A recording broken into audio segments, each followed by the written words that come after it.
ఎందుకు లేట్ అయింది మీరు మాట్లాడితే మొన్న ఈ మధ్యన ప్రతిపక్షం లేని గత కాలపు ముఖ్యమంత్రి వారి పార్టీ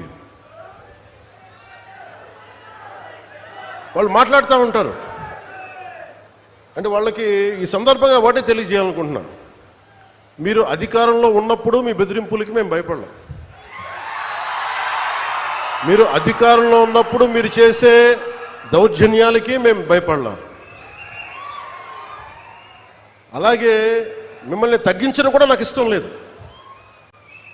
కానీ మీరు బాధ్యతగా మెలగకుండా ఒక్కొక్కరిని చంపేస్తాం, మళ్ళీ మేము వస్తాం అని మీరు పిఠాపురం లాంటి చోట కూడా మీరు చిన్న పిల్లల మధ్యలో కాస్ట్ ఫీలింగ్స్ పట్టుకొస్తే మిమ్మల్ని మీ అధోగతికి నేను ఏం మాట్లాడను, మీ దిగజారుడుతనానికి నేను ఏం మాట్లాడను. ప్రకృతిని ప్రేమించేవాడు, తల్లిదండ్రులను గౌరవించేవాడు చేసే పనులా ఇవి? పిల్లలకి కులాలను పట్టుకొస్తామా, ఆపాదిస్తామా?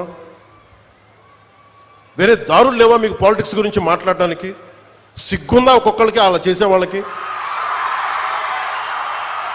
మాకు నోరు లేదనుకుంటున్నారా?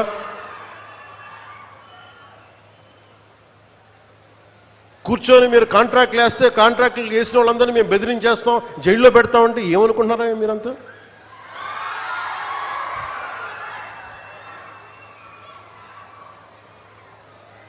మేమేం మాటలా గుర్తుపెట్టుకోండి. అలా బెదిరించే సమూహం ఎవరైనా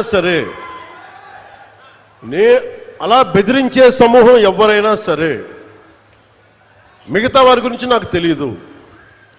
పవన్ కళ్యాణ్కి అధికారం ఉన్నా అధికారం లేకపోయినా పవన్ కళ్యాణ్ ఎప్పుడు పవన్ కళ్యాణ్ లాగే ఉంటాడు, భయపడ్డం. చాలా ఇంట్లోంచి బయటకు వచ్చేటప్పుడు తిరిగి వెళ్తాం లేదు అని డిసైడ్ అయ్యే వస్తాం.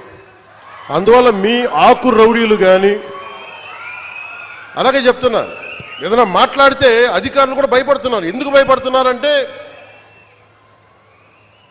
చెవుల్లో చెప్తారు, అదే సార్ వాళ్ళ వెనక చాలామంది రౌడీలు ఉంటారండి, కిరాయి హంతకులు ఉంటారంటే, మీకు కరెక్ట్గా యోగి ఆదిత్యనాథ్ లాంటి ట్రీట్మెంట్ కనుక ఒక్కొక్కడికి ఇస్తే,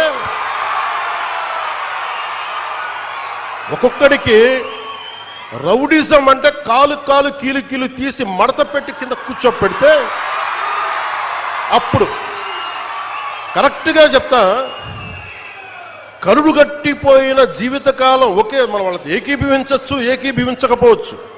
నక్సలైట్స్ తోటి, వామపక్ష తీవ్రవాదులతో మనం ఏకీభవించవచ్చు, ఏకీభవించకపోవచ్చు.